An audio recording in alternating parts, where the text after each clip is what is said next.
And we are recording with my pal, Mr. Michael Vecchione, on Monday, July 31st, 2023 at 2:58 p.m. Eastern Time.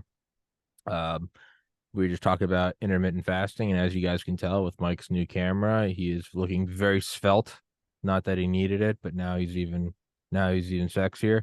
And he Yeah, is the you're author. kind, Tom. I needed it, but anyway, that's okay.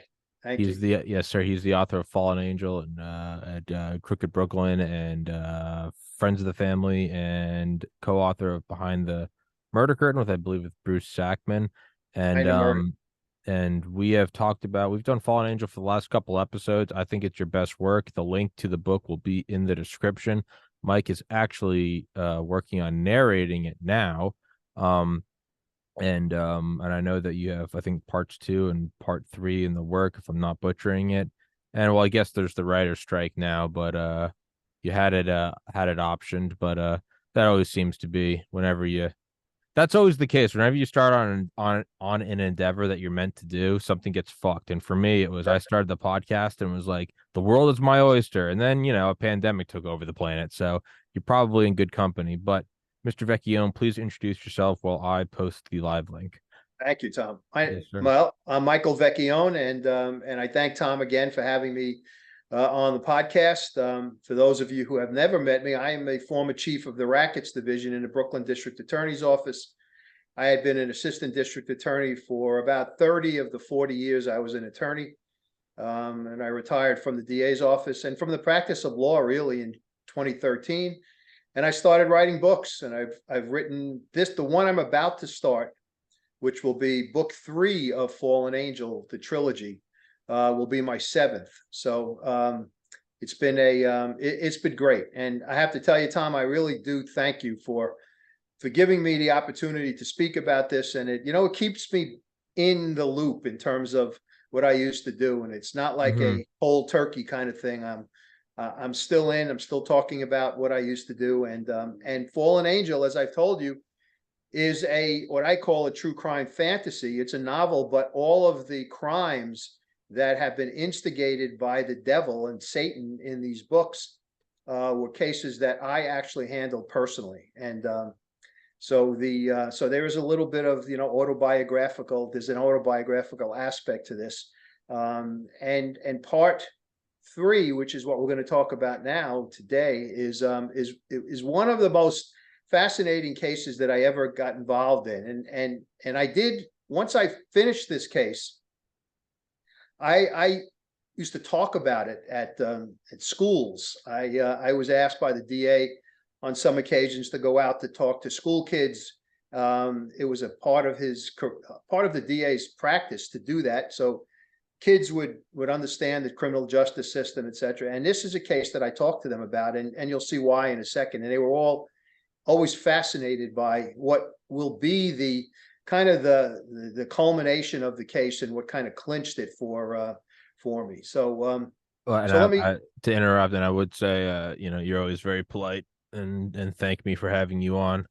I think I'm a pretty good friend and a pretty good family member. One thing I don't do charity things on is the podcast. So if I have you on, it's not a favor. It's because I like you and because you're a good guest. So I tell it to everyone. They're like, "Thanks for having me on." I'm like, if you were a shit guest, I wouldn't have you on. I would just, so to me, that is like, you get what you I put it on the table and there it is. So if you get an invite to come back, you're good. If you've come on once and you haven't heard from me in a couple of years, nothing personal. You're just not a good guest. Thank you, I Yeah. appreciate it, Yeah. and I won't thank you again for having me on. I'll just leave it as a blanket thank you every time I see you, and hopefully you will have me back. So Exactly. There you go. There you go. So okay, let's jump so into let's it. talk about part 3 of Fallen Angel, and the book that you left out was Homicide Is My Business. We Fuck. talked a lot about Damn it. that. That was the most recent one. I Yeah, knew I yeah, was missing that's the one. no, that's okay. That's okay. No, because I Luigi love that one. Roncesvalles. Luigi the Zip. Yep, Luigi Ronce's yep, yep. Folly. And Fucking still, hero and a butt heavy. yep, still out there and available on Amazon and where books are sold, as is book 1 of Fallen Angel. Beautiful. Um, and before I get into this story, I just want to say Fallen Angel book 2 has been written, and I saw the layout of it just a couple of days ago. publisher is planning on putting it out, releasing it in about mid-September. So book two will be out. I'll make a note of that. Yeah, in mid-September. And I'll be starting book three any day now. Once I finish with this recording of book one, which is, quite frankly, Tom, I got to tell you, a little bit more difficult than I thought it would be. Doing Doing the narration. Luckily, I have a software that was given to me by the publisher that I can correct my mistakes immediately. So if I misspeak, I can correct them and then continue on in the book. So, but it's taken me somewhat longer than I thought it was going to because of that. It's been fun, and I'm looking forward to hopefully doing book two as well as on the narration, on the narration front. So let's get to this story. So part three of Fallen Angel, and just so that I can give you a little bit of background, the premise of the book is that a prosecutor in Brooklyn, Michael Gioca, who was chief of the rackets division in the Brooklyn DA's office, was recruited by a secret government organization to essentially become the prosecutor of cases that had been instigated by Satan, who had been doing this all around the world and had come to Brooklyn to really upset life and to upset the the good order of things in the borough, and they needed somebody to essentially make sure that the cases, when there was an arrest in the cases that he instigated, that the person was convicted. Apparently, Satan had been beating these prosecutors in other parts of the country and other parts of the world, and of course was loving it and being successful. And they kind of put their foot down when he came to Brooklyn and brought in a prosecutor who they felt would be able to take him on and win. And as you know from part one and part two of the book, Michael does challenge, accepts the challenge and goes ahead and does beat the devil in two very important cases. Part three is one that, again, I'm going to talk about it in the real case as well as the case as written in Fallen Angel. The start of the story in Fallen Angel is a tragedy that really occurred in Brooklyn, but had nothing to do with the second part of the story. It was a particular. It was a bad. I shouldn't say bad. A drunken police officer, having spent the night in a strip club, drinking, and he had a drinking problem. Got into his car in the morning after the strip club closed. Many hours after the strip club closed, he stayed there and drank with people in the club and got into his car and drove when he shouldn't have. And he wound up running over a young mother, her child, and several other kids who she was walking to school. And the mother was pregnant, so the mother died. The fetus was born and then died immediately. And her child was killed. The other kids were injured. It set Brooklyn on its ear when it happened because of the fact that it was a drunken cop, mowed down all these people. And we got the case in the Brooklyn DA's office. A very good friend of mine prosecuted the case. And I took that story and melded it with a story that I had done, a case that I had done myself when I wrote the book. And the premise is that the devil caused this cop to drink the way he did, and then to get into this car and mow down all of these people, to set up what he did for the second part of the story, in which is a police officer's wife is murdered in her home shortly after the cop in the first case, because the devil ruined the evidence, and as a result they weren't able to arrest this cop. So the devil sets up this murder of a police officer's wife so that it looks like it was retaliation for the cop in the first part of the case getting off. Okay, does that make sense? Mm-hmm. Okay.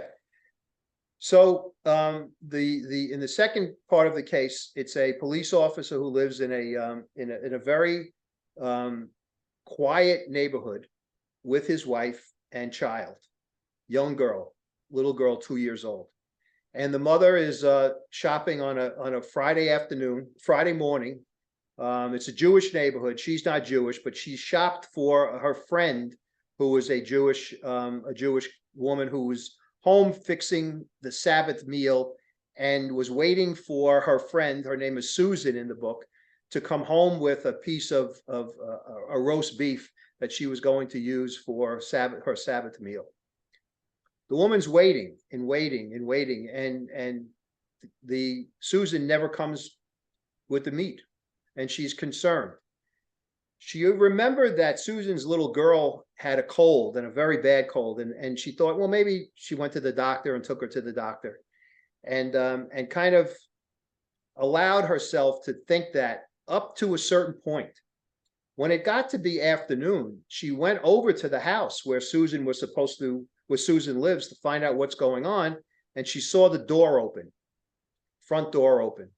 Now, picture this home. It's a typical Brooklyn kind of brownstone home with about 7 or 8 steps that lead up to a small landing, and then there's a door and leads into the apartment, the first floor of that building, which is a living room on the right side and a long corridor right in front of you as you walk in.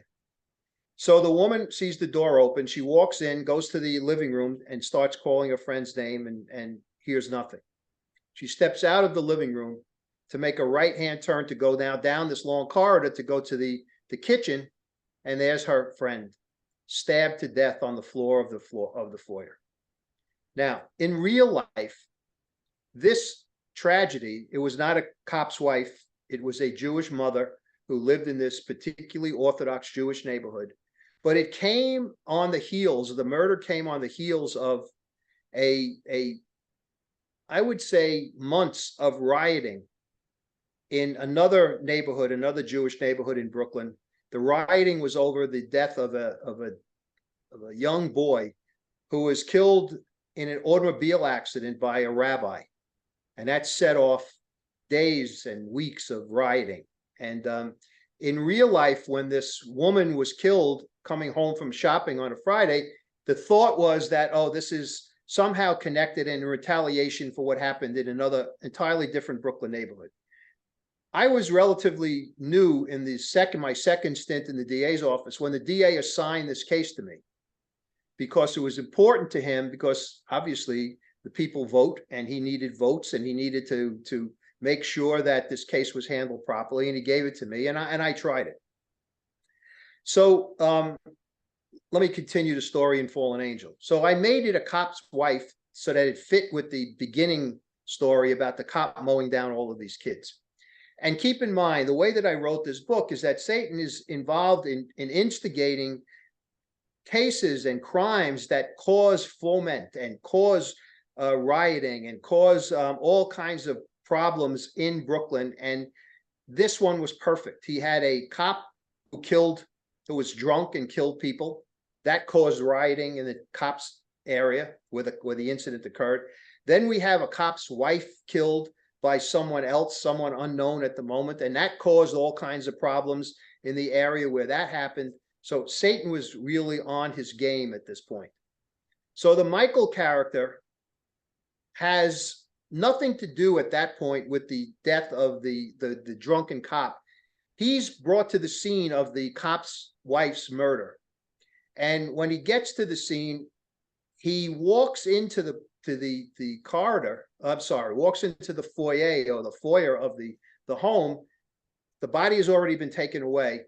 He meets the detectives, and the detectives point out to him on the wall of this foyer, above where the body had been laying, and they had drawn an outline of the body on the floor, was a bloody palm print, presumably left by the killer. The palm print becomes a very important focus in the trial and in the case.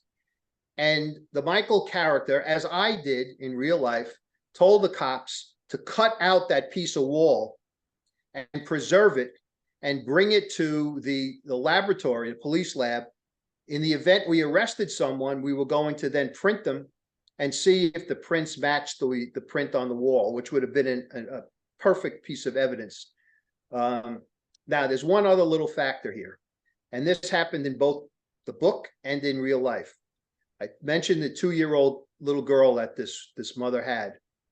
She was nowhere to be found when the neighbor walked in to the house, and in real life, she was nowhere to be found when the neighbor in real life walked in and found this dead body. Turns out that the little girl was hiding way back in the back of the home in her bedroom, and she was clearly frightened. She had a cold in real life and in the story, and it turns out that that the neighbor kind of embraced her and took her outside, and all she said in the book was, "Mommy's sleeping." And the neighbor obviously called the police, and that started the investigation. Now, what becomes important is that when the arrest is made, and there is an arrest, and here's how it came about. The police and I decided that this must be somebody who has done this before. Why? Because the mother in real life and the mother in the book is not only stabbed numerous times, but her underwear and pantyhose have been pulled down, her dress has been lifted up, and her derriere, her butt, is exposed. And it appeared as if there may have been some sexual activity. Okay? Figured this has got to be a sex pervert, sex offender. And we started to do some research. And as it turns out, believe it or not, there was a guy arrested at one point for something very close to this type of activity. Not a murder, but sexual assaults. And what he used to do was go up behind Jewish women in this Jewish neighborhood and literally lift up their skirt or their dress, pull down their panties or pantyhose, and stick his finger into their anus. That's what this guy did. And he was arrested for that. So this case and this was obviously, to me, something that fit this pattern, and we had to find out who this guy was, and he had been arrested, and we identified him. When he was arrested, he happened to be in his sister's home, sitting on her sofa. Police walk in, and he had his little baby niece, I think it was a niece, in his arms, and he was playing with her, and the sister, kind of said, "What did my brother do now?" And they arrested him, okay, in real life and in the book. They pat him down. Police search him right then and there in his sister's apartment, and they find in his pocket, among some other crap, like some change, a pencil, they find a baby's pacifier, a pink pacifier. Now he's holding a little girl in his arms. Everybody in the world thought, when they heard that he had this pacifier in his, it belonged to his niece. So they asked me, "What do you want us to do with this?" I said, "Take it. Let's see. Who knows? You never know." So they took it and vouchered it, and that means they kept it, safeguarded it. And it went to the police property clerk for safekeeping, and that's where it stayed. In real life and in the book, they bring the guy back to the precinct, and they question him. And he basically says, "I didn't do anything. I don't know what you're talking about." But what happens is the detectives in the book and in real life found 2 witnesses. One was a friend of the deceased who happened to be out on the street and saw this strange guy kind of hanging around the home of the cops, in the book, the cop's wife. And she was a weirdo. Believe it or not, Tom, she was a weirdo. And I'll tell you why I say that in a second. But she does tell the police that, "I saw a guy who I didn't know hanging around outside the house." The cops say, "Would you be able to identify him again?" She goes, "Well, I shouldn't have got myself involved in this. I know what could happen. I watch TV, but, I'll help if you arrest somebody." So that was one. Number 2, they do a canvass of the area. And they go not only to the houses in front or on the same street as the house of the dead woman, but also the houses in the back. And the woman's house abuts another home, and their back fence is basically is one fence. The home on the other side, the yard is there's a big backyard, and behind the woman's house is a small little area, kind of not a yard, but sort of like a little area, a little alleyway. What happened was when they go to talk to the guy who owns the house behind her, behind the dead woman's house, he says, "Oh yeah, I remember that. I remember that. In fact, I saw a guy came running out of the house, jumping over the fence into my yard, and my dog was going crazy, barking and chasing and running, and the guy took off, and that was it. But I got a good look at him." Okay, so the cops say to him, "Can you think you'd be able to identify him?" He says, "Absolutely." So now they get this pervert, the guy who had been sticking his finger in women's behinds, and he's at the precinct. He says, I don't know what you're talking about. I didn't do this." They put him in a lineup. The first person who views the lineup is the young man who lives in the house behind. And he comes in, views the lineup, picks him out. What I do at that point is I tell him, we need to get the girl, the woman, because if we get the woman who said he was hanging around outside, I have him outside before the crime, and I have him running out of the house after the crime. It's a perfect case, right? So they go and notify the woman. She's not home, kind of disappointed, but before I leave the precinct, before the character in the book leaves the precinct, they get notified by the desk officer. The detective's office is on the second floor. The desk officer is down on the first floor. And he calls upstairs to the detective who has the case, and he said, "There's this strange looking weird woman down here, and she's got your card. And she says that she's here to see you." So the detective goes down. He didn't recognize her, Tom. She had come there in disguise, these huge sunglasses. She had a different wig on. She had this big hat and this huge coat, and it was not cold. It was, it was kind of, I think it was springtime. So when the cop says to her, "Who are you?" She says, "It's me." And the name of the character in the book is Agnes. She says, "It's me, Agnes." She says, "Oh my God, thank you for coming down. Let's go view the lineup." She goes down. Now, at this point, I had told the cops to make sure that they changed positions, all of the people in the lineup, so that way there's no problem. The defense attorney couldn't say, "Well, the guy ran across Agnes. Agnes said, pick out number 4. And so they changed positions. He was now in spot number 2. He had been in spot number 4 before. For the even start to say, okay, look at it. She says, "It's number 2. That's the guy." So now I have 2 witnesses, 2 good witnesses, and the palm print, which has now been, they do take this guy's palm print and his handprint. The result of that hasn't come back yet. But I had enough at that point, and so does Michael in the book, to arrest him. All right, so they arrest him. Now, here's where this Michael and Michael in the book outsmarted ourselves. Okay, I think the case is terrific. And I have this bloody palm print, which now, by the way, by this point, comes back as being his print.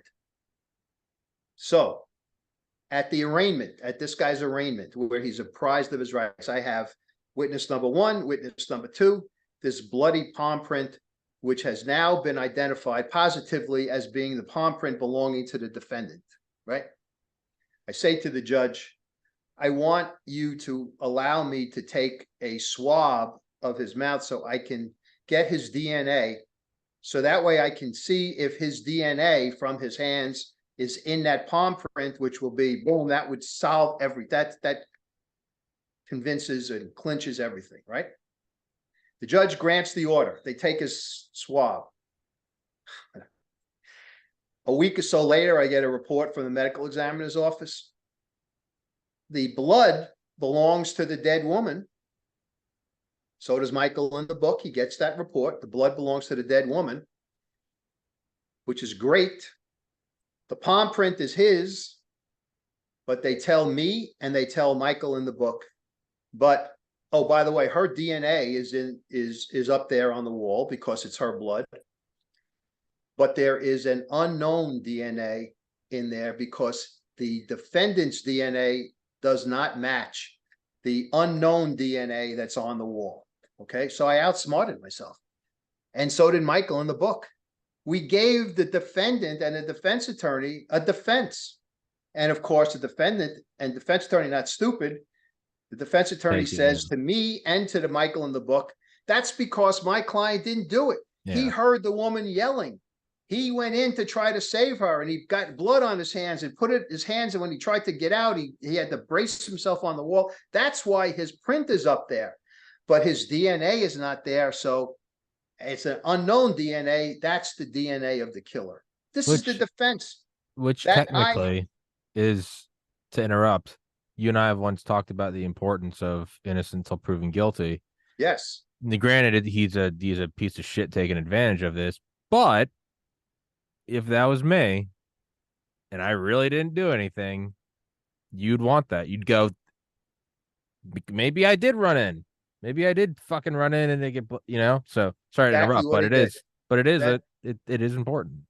It's exactly what he did. Exactly what he did. And I couldn't hide it. I had to turn it over. It's exculpatory evidence. It went to the defense attorney. And the first thing the defense attorney said to me was, and to Michael, you see, I told you, my guy was in there, but he was not the killer. The killer is the guy that or the person whose DNA is up on the wall. So now in the book and in real life, I say to myself, what did I do? I really now gave this guy a defense. Those IDs were solid of this guy, but he could have run out after he walked in and saw the dead person. He could have been hanging out outside the house and heard the screams like this woman. So everything depended on getting the DNA, the unknown DNA identified. So I call the medical examiner's office, and so does Michael in the book. And I bring down their expert, their DNA expert. And I sit him down and I say, Doc, this is what I have. So he says to me, and he says to Michael in the book, tell me everything that happened from the beginning, from the time that the body was discovered until the time of the arrest. And I tell him, and so does Michael, I tell him everything. The two things that stick out to him are these. One, the pacifier. Okay? He says, did the little girl use a pacifier?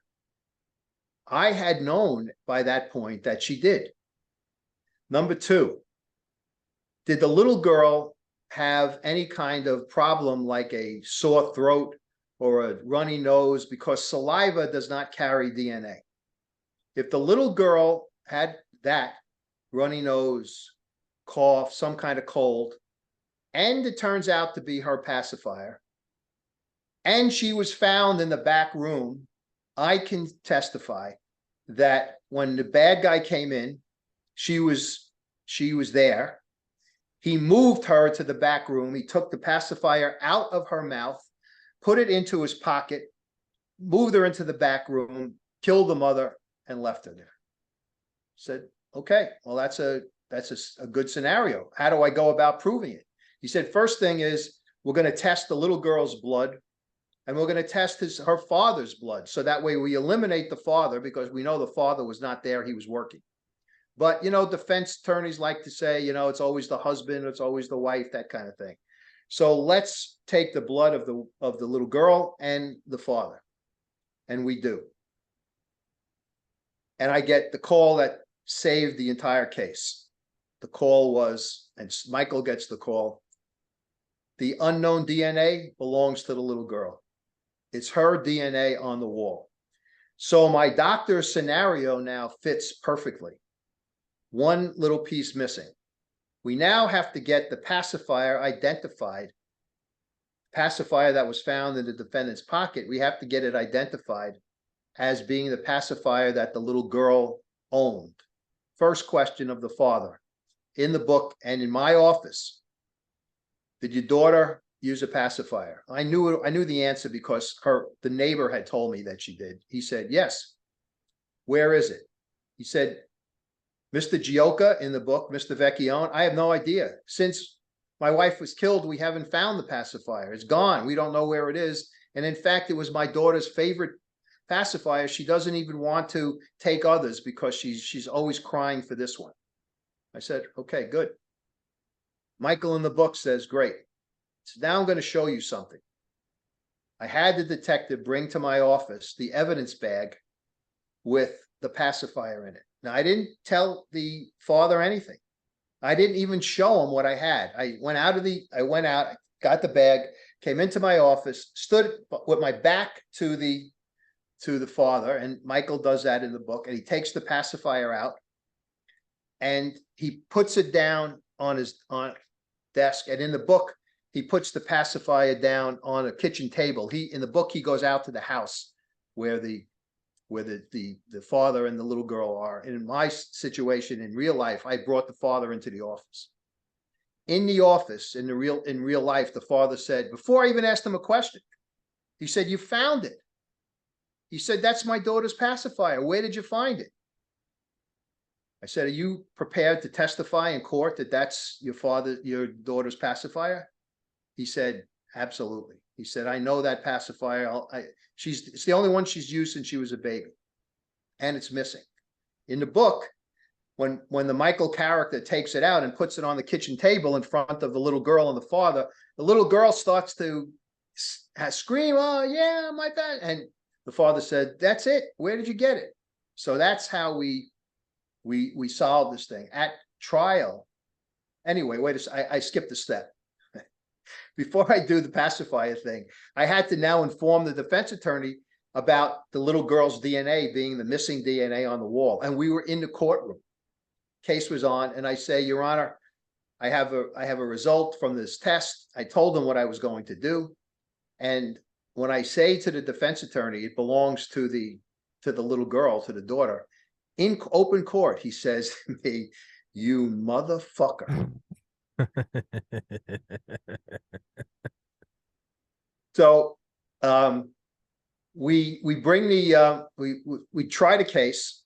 Everything goes according to plan. Everything goes according to plan. It was terrific. The father was my last witness, and the father identifies in the courtroom, in my case, and obviously in the courtroom in the trial, identifies the pacifier, and our guy gets convicted. And motherfucker. Yeah, that's what he says. You motherfucker.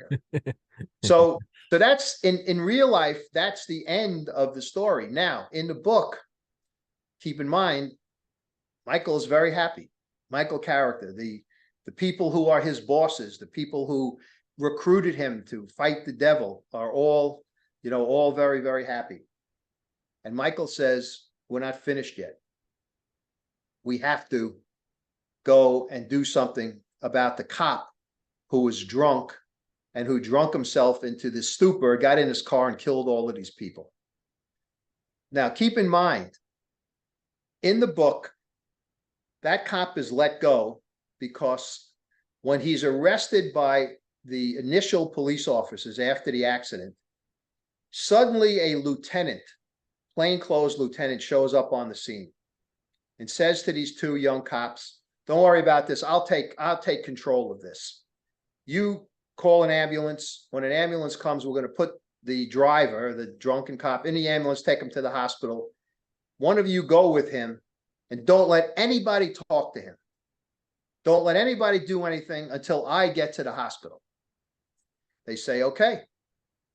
They take him to the hospital. The lieutenant shows up. When they get to the hospital, the doctors in the hospital want to now examine him, and they're going to examine him to see if he's drunk, to see if he's hurt, that kind of thing. The lieutenant says in the book, of course, no, leave him alone. I have called a doctor from the police surgeon, someone who works in the police department, to come down and examine. And a guy shows up. When he gets to the hospital, this surgeon, police doctor. The lieutenant says to him, examine him in a room by yourself. No one else can come in the room and except me. And they go into the room, he examines him. And as the doctor now is about to take his blood so that they can do a blood alcohol test, the lieutenant says, no blood, take nothing. And the doctor says, well, I have to do this. He said, I'm ordering you not to take any blood from this cop, this drunken cop. Later on, the surgeon tells the Michael character, there was nothing else I could do. The guy outranked me. I couldn't take the blood. And he said, they asked the doctor, so what happened next? He said the lieutenant told one of the young cops to take him home, not to question him, just bring him home.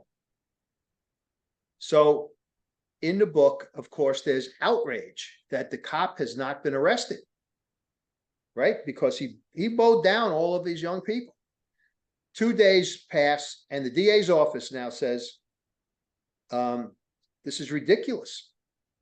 This is ridiculous. And they tell the cops, go and arrest the drunken cop, because you guys said, you say he's drunk. You have people at the scene who said he was drunk.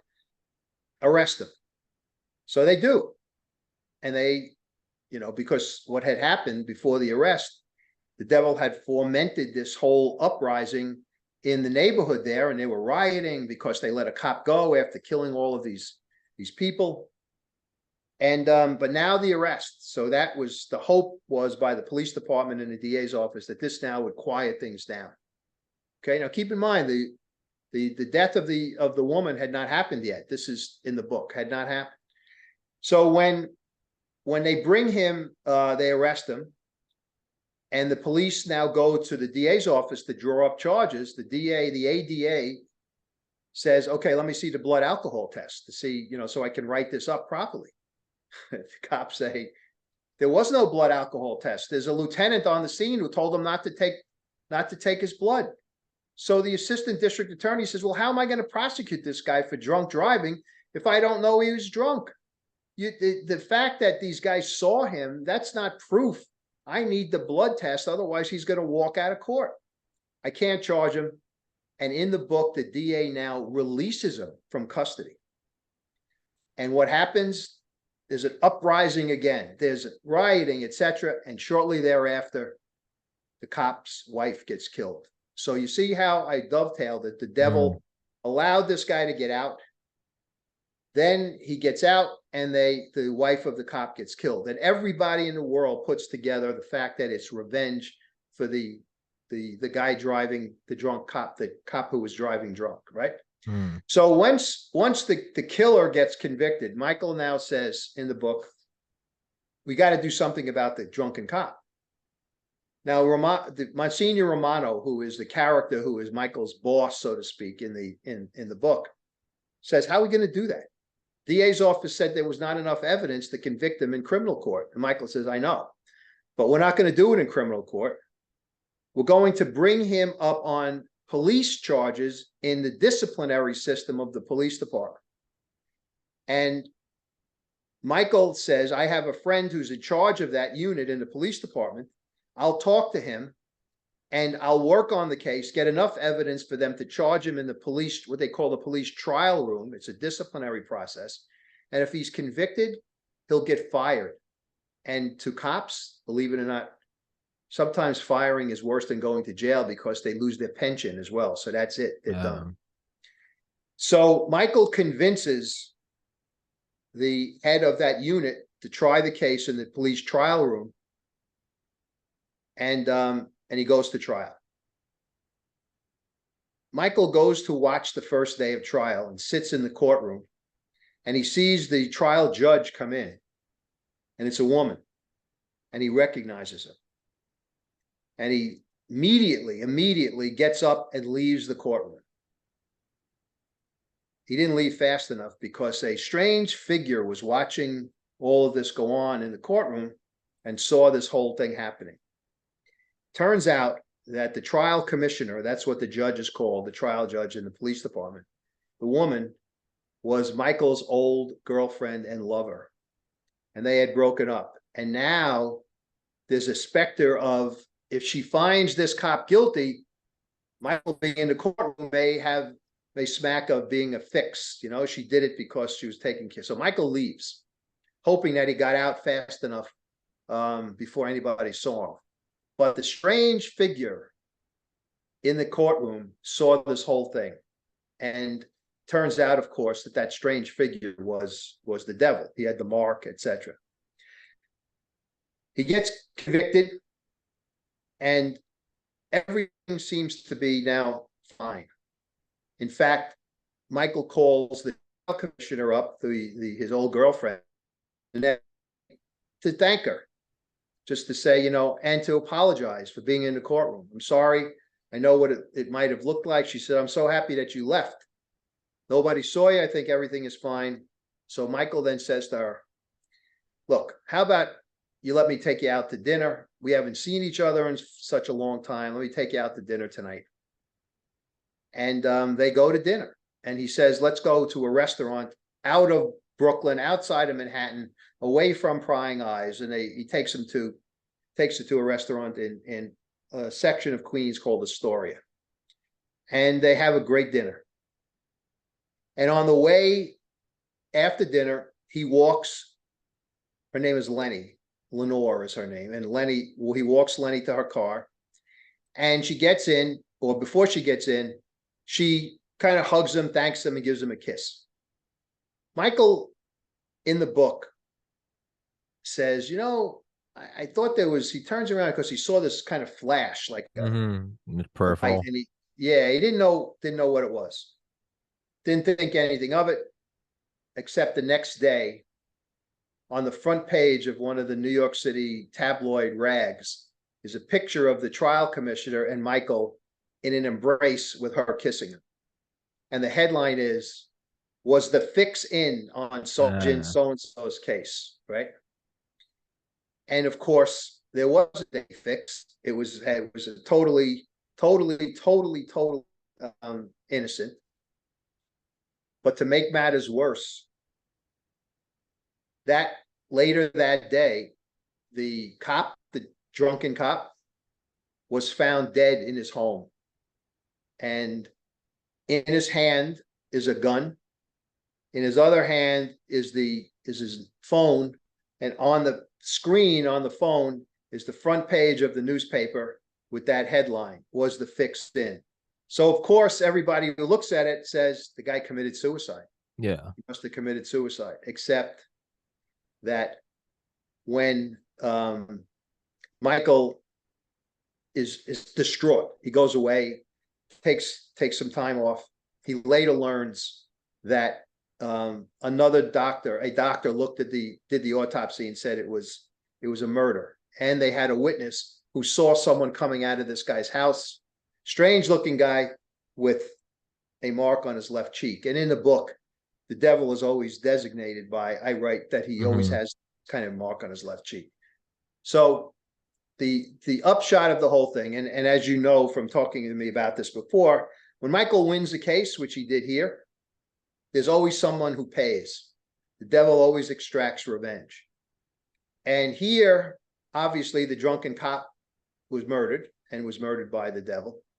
But more than that, the doctor, the medical examiner who testified at the trial to the scenario as to how the little girl's DNA could get on the wall in the palm print, he suddenly has this horrific heart attack and ultimately doesn't make it. He dies. So, as you know, the book explains, I call him Dr. Bruno. His name was Al Bruno in the book. Dr. Bruno, never been sick in his life, had just gone to a cardiologist for his physical. Everything was perfect. And suddenly he has this massive heart attack, doesn't live more than 2 days and dies. Well, of course, everybody knows, and Michael knows what happened. And Dr. Bruno was another victim of Satan. And Michael now has to regroup,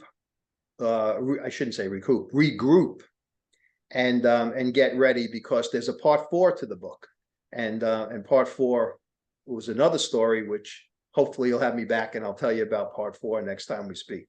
So the app is, did I make sense as to what this Yeah. story is about? And I have to tell you that I mentioned at the beginning that I used to go out and speak to kids about the DA's office, about law enforcement, etc. And I would always tell this story. Why? Because they could relate to the fact that the pacifier part of this was fascinating to them. When I would tell them the story about the palm print and the fingerprints, and they all watch TV and know that fingerprints and palm prints were, the kind of evidence that that speaks right to the guilt of somebody who left them there. And I tell them the fact that it didn't work in this case because of what happened with the mixture of the DNA mixture. And then I kind of now build up and say, here's the way I solved it with the pacifier. At one particular class time was totally quiet. The entire time I was telling, they were mesmerized by the story. And when I told them about the pacifier and how it worked, they were like, well, they jumped up, they were clapping, they would jump up and down. So I knew that it was the kind of thing that at some point in my life, I was going to have to put this down on paper and write it. And I did do it as a short story, at least part of a short story. Yeah, Hand of the But I Killer. changed it a good deal to fit the book because of, I had to work in the devil character and what his role was. And as it turns out, in the book, the reason the cop was in that nudie bar drinking till all hours of the night is that he had picked up one of the strippers and she was drinking with him and she had him buy a bottle of scotch and there was a witness. And when the Michael character says to the witness, what did she look like? What do you think he said? Yeah. She looked like she had this fucked up mark on her left cheek. And it turns out that that's who it was. The lieutenant, I didn't mention the lieutenant who did take him to the hospital. When Michael asks the people who were doing the investigation, what's the lieutenant's name? They say, we don't know. The cop who went to the hospital with him asked for his name. He never gave it to him. Another cop who was involved in the investigation right at the scene asked the lieutenant for his name. He didn't give it to him. He said, I'll give it to you later when you have to write your report. Well, as it ultimately turns out, Michael now is doing the investigation when they get to the trial room part of this, and he has them check back with the lieutenant at the CO, the commanding officer of the precinct where this lieutenant was supposed to have worked. And he goes into the precinct and he says, well, I'm here to talk to this lieutenant. And the guy says, well, what does he look like if you don't know his name? And he tells him what he looks like. I have him as an Indian American, etc. The guy says, we don't have anybody like that here. Yeah. We never had anybody like that here. They go one step further. They call the police department, the personnel office of the police department, and they tell them, we don't have any Indian American lieutenant working on the job. We've never had one, and the closest we have is a person of Syrian descent who works in Queens, not somebody who works in Brooklyn. So obviously the reader gets to realize that the lieutenant is Satan. And that's why he set it up so that there was no blood alcohol test. They whisked the guy out of the hospital. Nobody questioned them, etc. Because he wanted what happened, which was the rioting outside the precinct. He wanted people to be so angry that they were going to take it out on, have the civil unrest. And of course, there was also a guy who was kind of in the crowd, kind of doing things to raise the crowd up and to get them all riled up. And the Michael character sees him and he says, I know this guy from somewhere. And if you think back to part 2 of the book, when the cop was killed, the off-duty cop, there was a guy, rebel. There was a rabble rouser at that scene who had red and black dreadlocks. And of course, the guy at the scene of who's creating all of this trouble in part 3 also has red and black dreadlocks. And it's, of course, our good friend, Satan. So So that's how that's how I wrapped up two real stories into one whole part of the book. And you know, I have to tell you that now that I am now that I'm reciting it into a microphone and recording it, it's actually I'm having a good time because I'm recalling all of the stuff, and I think it'll make me a better writer at the end, because I see how if you're verbalizing it, it's not the same as reading it.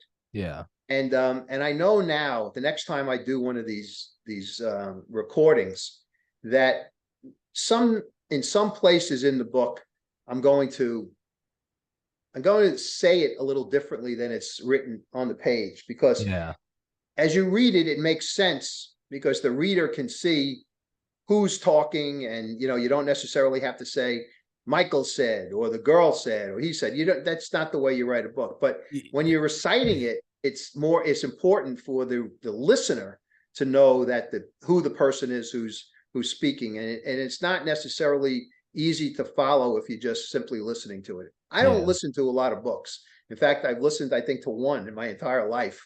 The Da Vinci Code. I'll never forget it. It was like an 8-hour car trip that I listened to the entire thing on. But I now know what to, I think, what the listener will be looking for and what the listener will want. So I think I'll be better when I do it the second time around than I'm doing now. But It's it's definitely I only listen to books.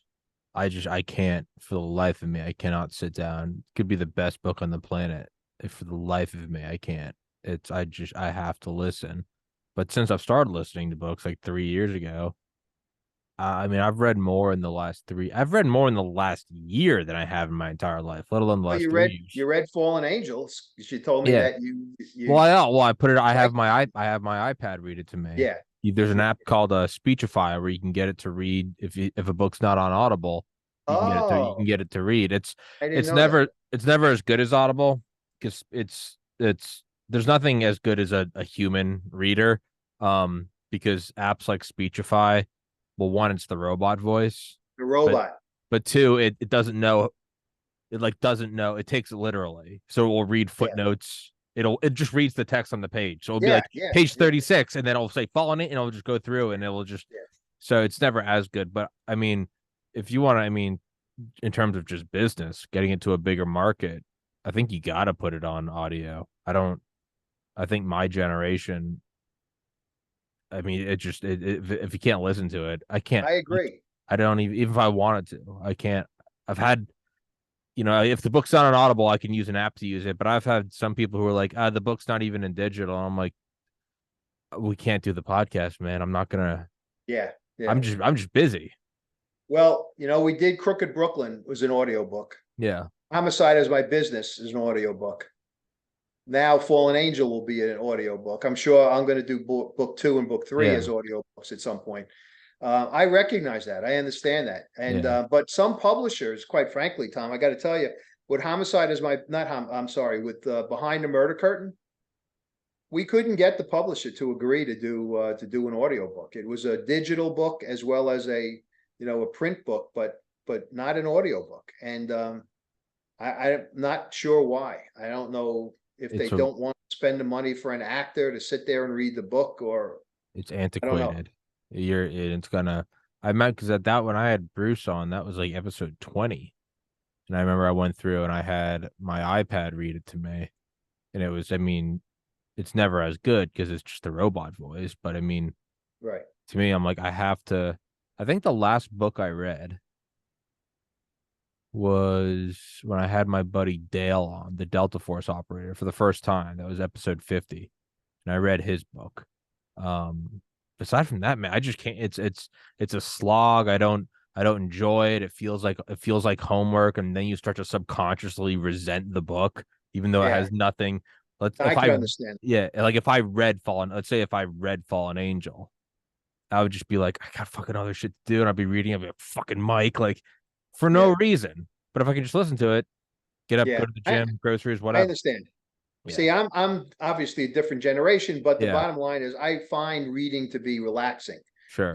and And believe it or not, when I finish, like if I write for an entire day, I'm tired, even though I'm sitting here Well, sure, yeah. No, it's listening. mentally exhausting. And doing this recording has also been somewhat taxing. I'm telling you, because the intensity that you have to, you have to pay Focus. attention, obviously, to what you're reading. And then when there are mistakes, you got to correct them, and it does take its toll. Um, so I do read. I mean, that's how I sleep, how I fall Yeah. asleep at night. I have particular authors that I like to read, and I do that. Um, but I have to say that if I had left the DA's office and had not started writing, I can't tell you what I would have been doing, Tom. Also, I don't know what I would have. I was gonna It's ask you just, that actually. I was gonna ask you that like 20 minutes ago. Is yeah, man, I think it's important to pick up a task yeah, and just yeah, work towards it and get yep, better at it. yeah, There's yeah. something about it that is a wellspring of life. I gotta tell you, and something that happened this week that kind of brought it home for me in terms of what I just said. I'm going to give myself and a TV show a plug, and I don't know, for all of your listeners and viewers, if you have Hulu, there is a show that just dropped Thursday. It's 4 episodes, and it's not a docudrama. It's a docuseries called Mother Undercover, and it's 4 separate episodes of 4 women who, under in various ways, went undercover to either save or help their children. And one of the episodes, episode 3, is Mother versus Corruption, was a case that I did, and it's part of Crooked Brooklyn. And since you knew and read Crooked Brooklyn, it was the case involving the crooked judge who we put the Hmm. camera and the recording Yeah. device in his chambers, and it was about a mother who's essentially was afraid of having her children taken away by a corrupt judge and given to her ex-husband. That is now part of this show, and it was so unbelievably rewarding to me, and also refreshing to see them tell this story. And I'm not telling it; I'm in Yeah. it, and I tell my part of the story. But the story itself is set up by other people in addition to myself, and it was terrific to watch it. And I think that your listeners, if they like true crime, this is a true crime saga, so to speak, and something which, of course, I will never forget, because putting a recording device in a camera in a judge's Judge chambers, room. Yeah. watching a judge commit crime after crime after crime, was a unique That situation for that's a me. So moment. That's a moment yeah, in yeah. life. But to get back where I started, and that is, it keeps me, doing things like talking to you and writing these books, and even getting involved in doing this TV show, because they did come and interview me for several days. Kind of keeps me involved. It You keeps have me to. back into what I was doing, and I loved it. I loved it, and you know, I'm so happy that I had the opportunity to do it. I always used to wonder why people kept working after they retired. My mind was always like, you can do whatever you want. You can just sit around all day. I've done that before. It's good if you need a day, but man, that it's death. Yeah, It's a slow death. If it's, yeah, I mean, there's a reason why I'm always tweaking the podcast studio, or you just little move this there, put the light there, just get it keeps you alive, man. Once you stop, you're like, well, my work here's done. Like, might as well go crawl into a grave. Like it's yeah. fucking No, done. well, that's why, writing these books has also kept me in, and the publicity of the books has kept me involved in doing things like this with you, because there Yeah. are other people and other podcasts who have seen, and heard about the stories and heard about the things I've done, and I've been on other podcasts, and it's like, I haven't let go completely. I have a little bit, I'm holding on to a little bit, and retelling the stories for a whole group of people who probably don't know anything about these stories. And it's one thing to be part of a community in Brooklyn where people have read the newspapers and are involved in seeing these stories, or had seen these stories. But now to be on a show like yours, or on other podcasts, or to put books out that go out everywhere in the country and sometimes internationally, to it's exciting for me to tell those stories, to have people learn about the things that have occurred and the things that I've done, you know? So, which is why I know I said that I wouldn't do this, but this is why I thank you for having me. Of course. Of So course. No, and I appreciate it, man. It's a symbiotic relationship. been great. Well, I But guess we're getting close to your, I was about to say we gotta cut it rather yeah, sharply right now. I got another guest I gotta hop on for.